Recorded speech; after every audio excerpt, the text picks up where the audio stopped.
drift away. I don't care how high you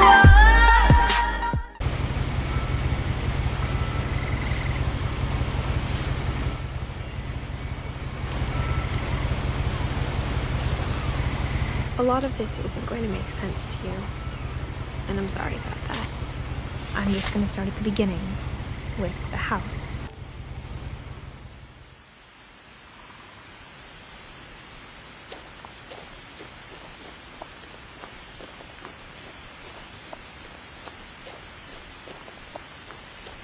I lived here until I was 11, but I wasn't allowed inside half the rooms.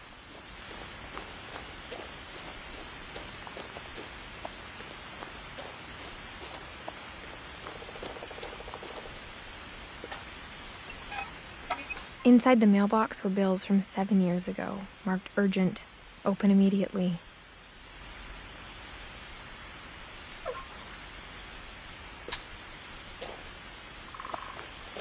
I hadn't been back since my brother Lewis's funeral.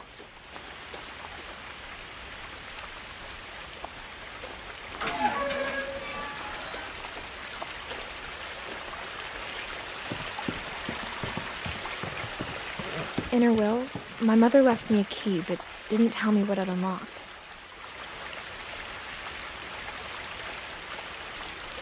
Maybe she thought I'd know, or she thought that the mystery would be enough to bring me back.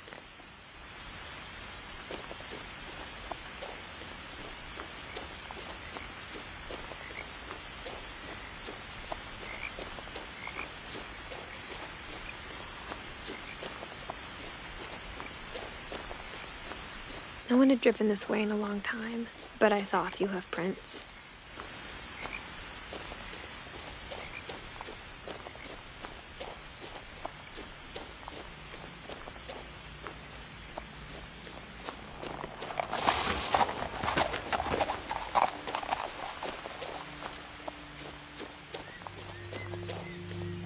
The truth is, even after I inherited the house, I never thought I'd come back to it. But now I had questions about my family that only the house knew the answers to.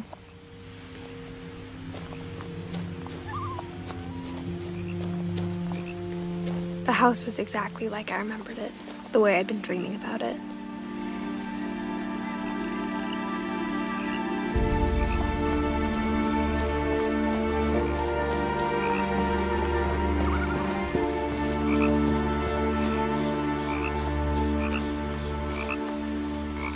As a child, the house made me uncomfortable in a way I couldn't put into words.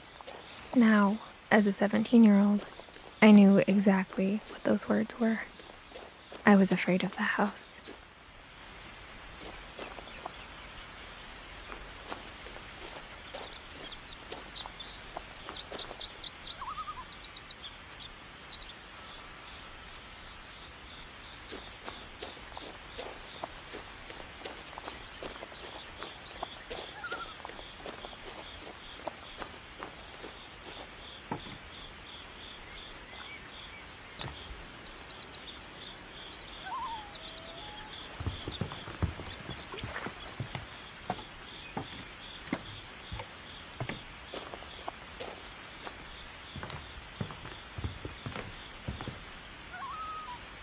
I hoped the key might unlock the front door. It didn't.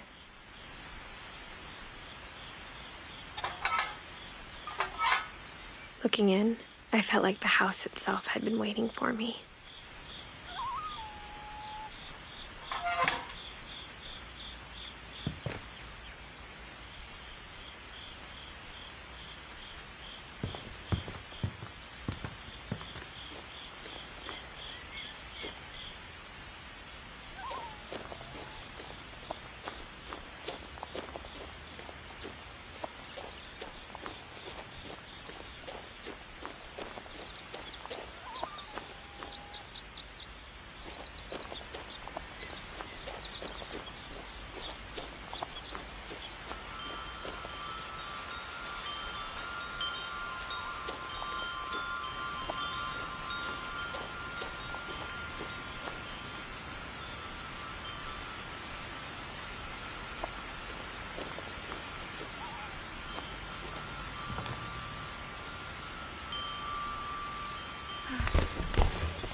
Crawling through the doggy door used to be a lot easier when I was 11.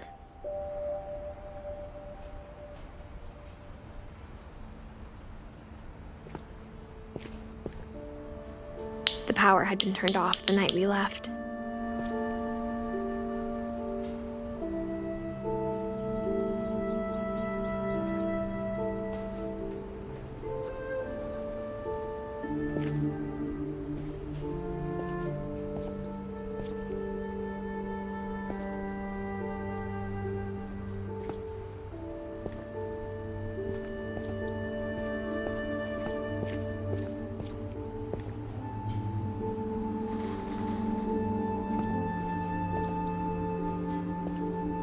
For the first time in years,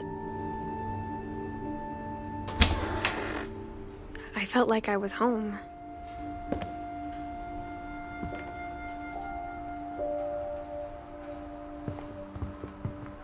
But instead of a family, there were just memories of one.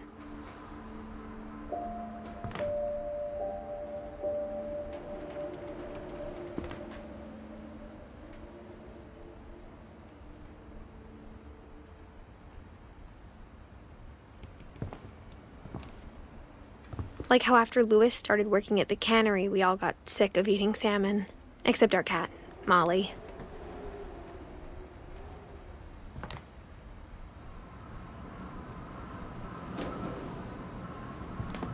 Or how only one restaurant would deliver to our house, so we had Chinese a lot.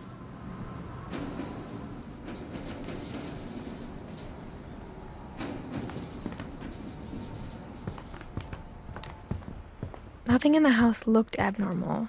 There was just too much of it, like a smile with too many teeth.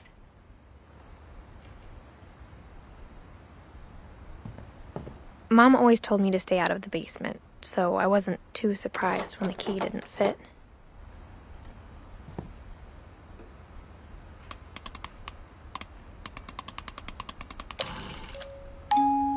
Great-Grandpa Sven built a music box for Barbara, along with the rest of the house.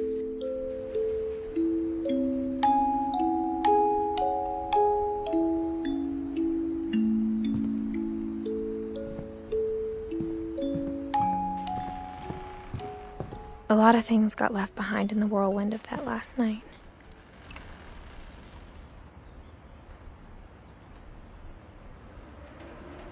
My mom wasn't much of an optimist, but she never stopped believing that my brother Milton was alive.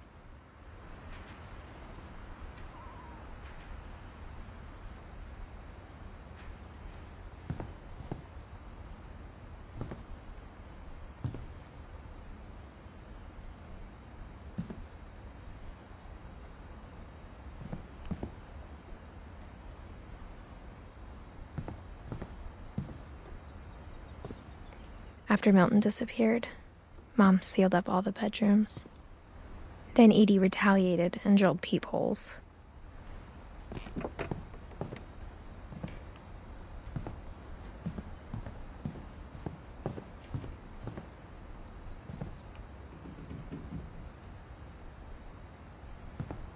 Whenever people ask me about my family, the first thing they always want to know about is Barbara.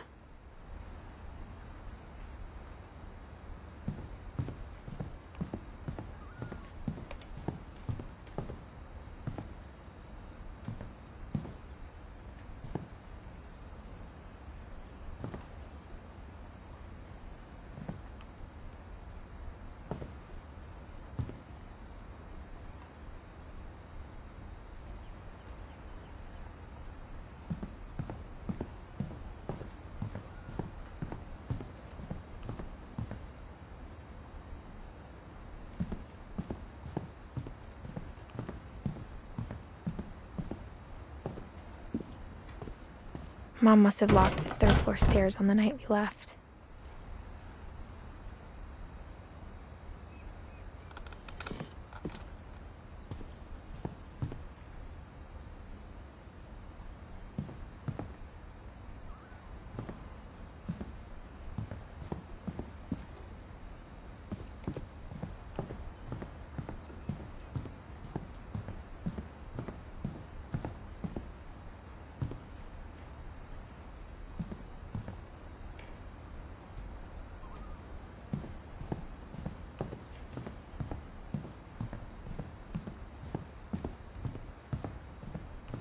I spent a lot of time playing in Great Uncle Walter's room. I think my mom sometimes regretted not sealing it up.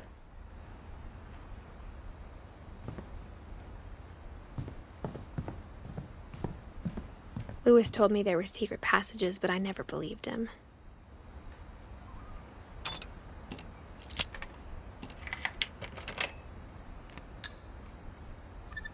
Turns out, my mom was really good at keeping secrets. Now it was time to find out what my mom had been afraid of.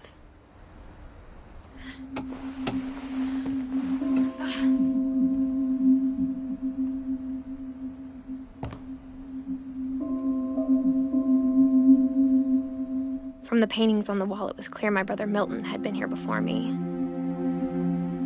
Reading this, maybe it sounds like I had a plan. But I had no idea what was behind that door.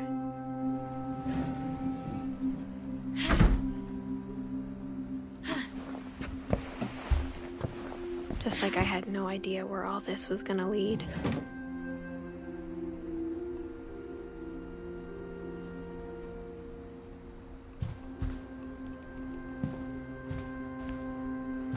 I grew up looking at Molly's room through the peephole. Being inside for the first time, I felt like I'd stepped behind a painting.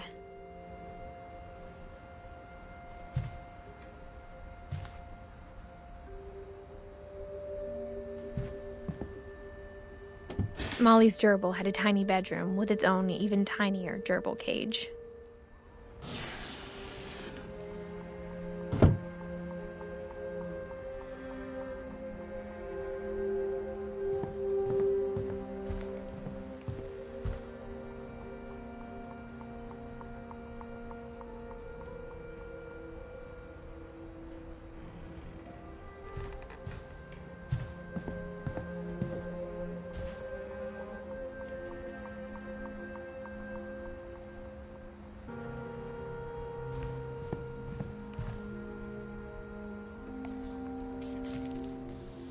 December 13th, 1947. Dear Diary, I'll be gone soon, but I wanted to tell somebody about what's gonna happen. It started when Mom sent me to bed without dinner. I woke up and I was starving, so I looked around for something to eat. The gerbil food was dry, but I didn't mind it.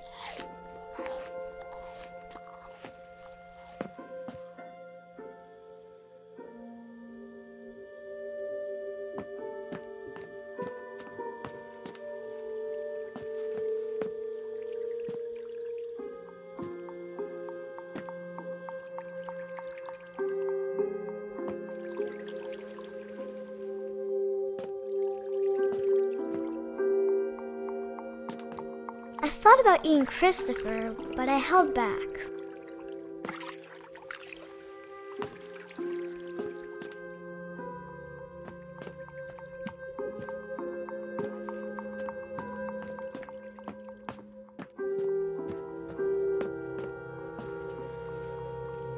My Halloween candy was all gone.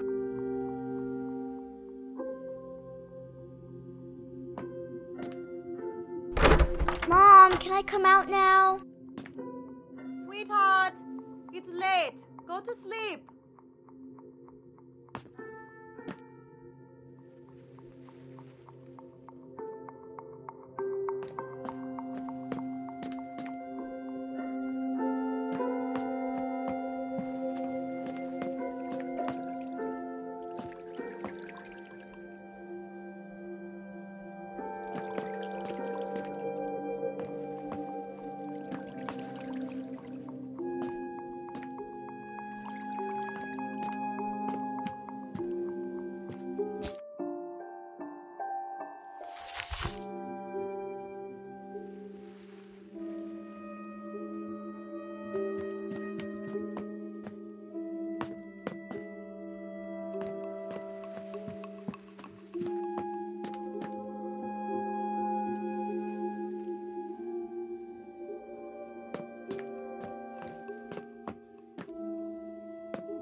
I kept eating and eating.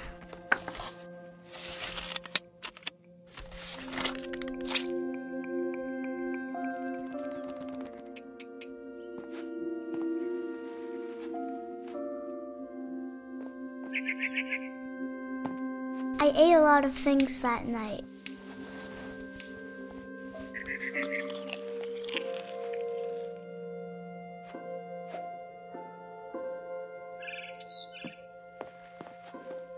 Then I heard chirping outside my window. It was a barn swallow going back to her nest. I reached out for her.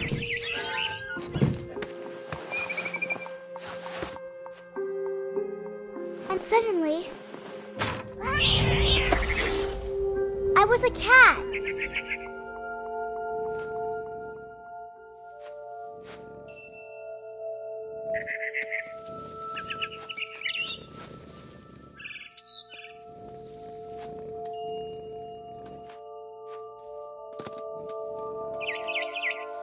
I tried to be quiet, but the bird was really scared.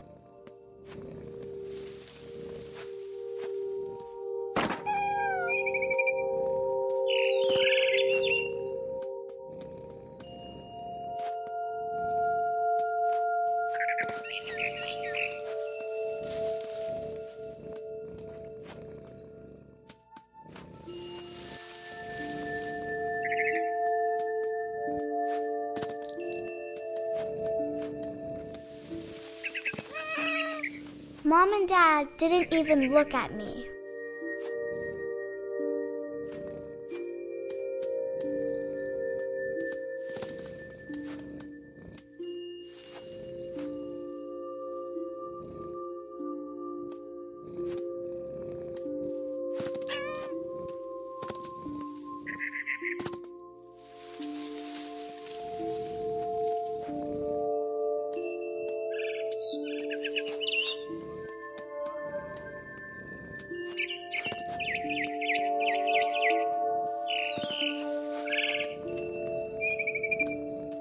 I jumped and I almost got her.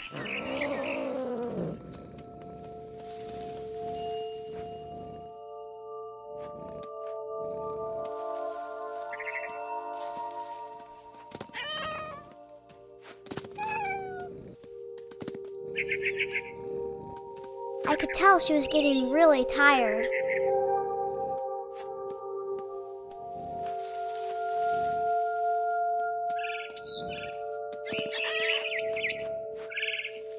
Now I was up in the big tree.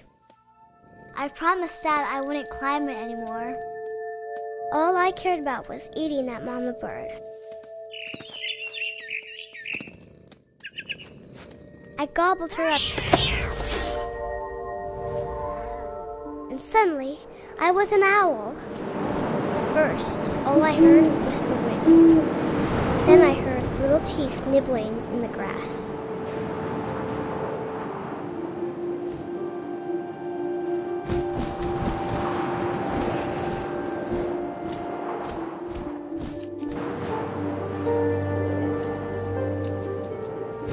Rabbits.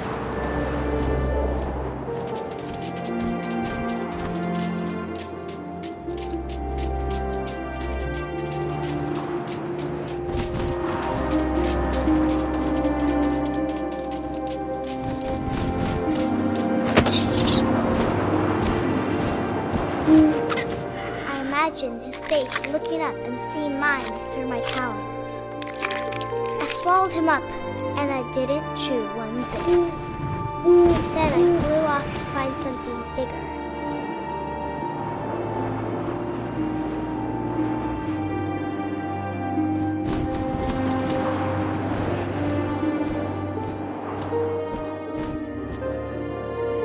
A mama rabbit.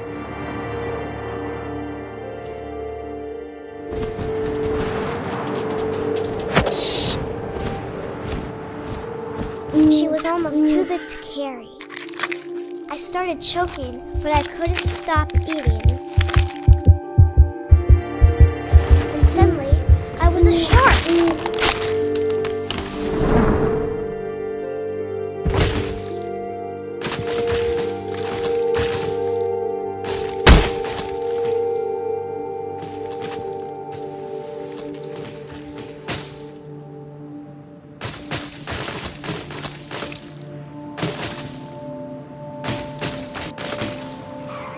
I rolled off a cliff and into the ocean. Now, I was hungrier than ever.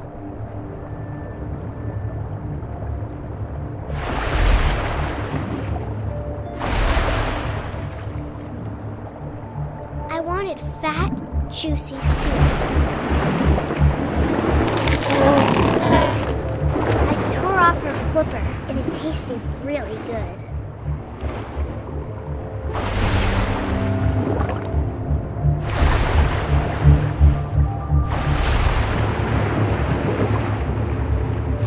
Grabbed on tight.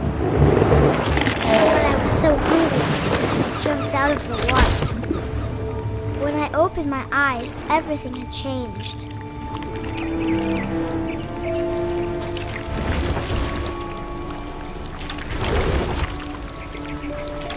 Now I was a monster, and I smelled people everywhere.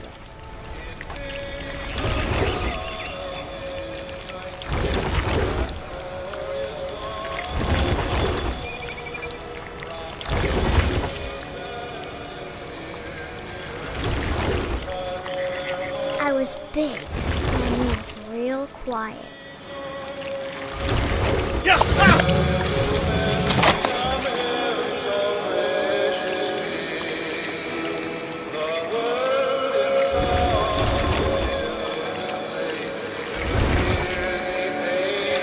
I wanted to stop, but also I didn't.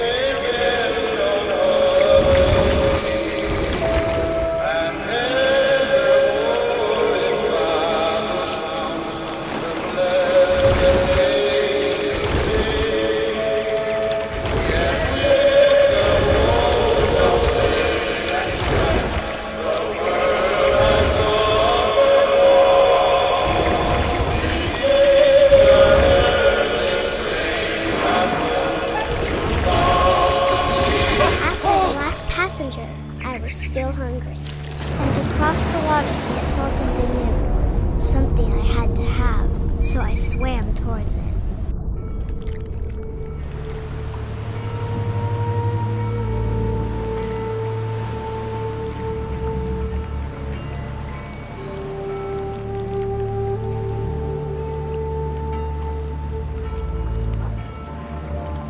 I slithered onto the sand, and the good smell went into an old pipe.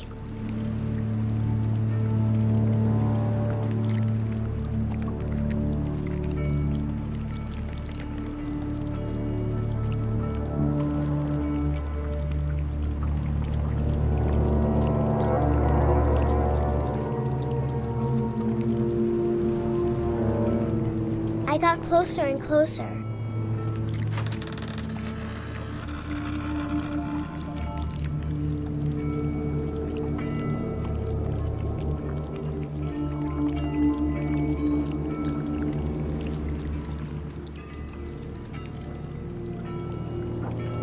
All of my stomach started growling. And suddenly, I was me again. I held my breath for a long time, but I couldn't hear anything. I think it's waiting for me to fall asleep. But it's not going to wait much longer. It needs to feed, and we both know I will be delicious.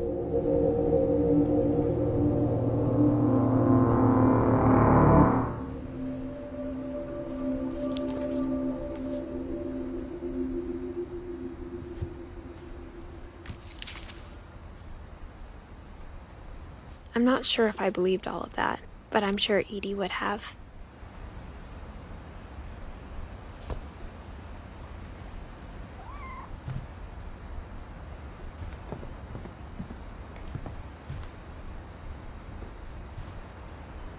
I can't describe it, but I felt like some part of Molly was still here.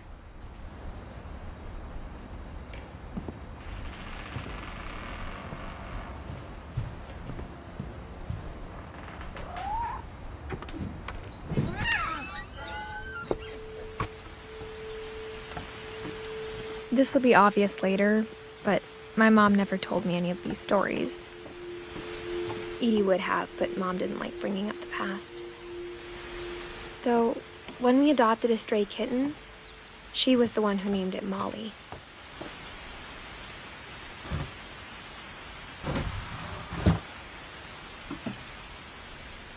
I spent a lot of time in Great-Grandma Edie's room. We got along, and it was a good place to hide from my mom.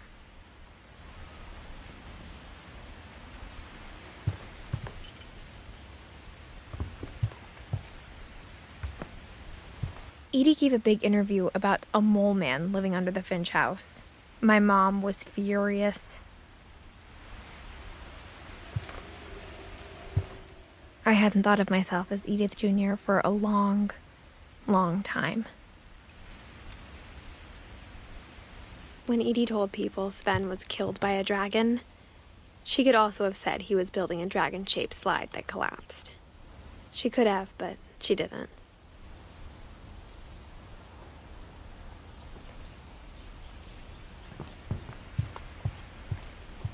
Her room was like a museum.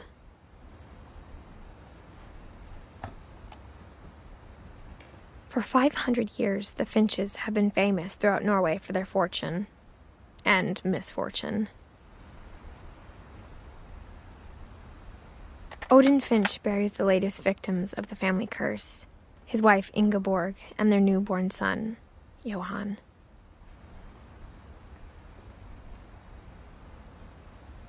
On January 7th, 1937, he set sail with his family and his house, hoping to leave the curse behind. But 40-foot waves off the coast of Washington send the house and Odin to the bottom of the sea. Odin's daughter Edie, with husband Sven and baby Molly, step ashore on their new home, Orcas Island. Odin Finch is the first to be buried in the new family cemetery. His daughter Edie is already dreaming of a new Finch house.